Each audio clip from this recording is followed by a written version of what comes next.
Hi everyone, welcome to Daelim Belefic Transformer factory. So now we're in the testing center. As we all know, every transformer must pass the factory testing.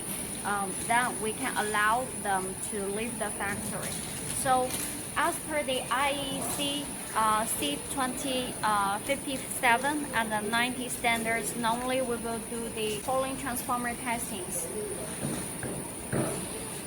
Before testing, we firstly check the appearances and also to check the bushings, every accessories are there properly installed.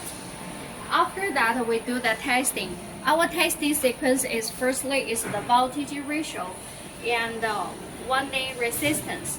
Then we will do no load losses and also the unload losses and impedance values.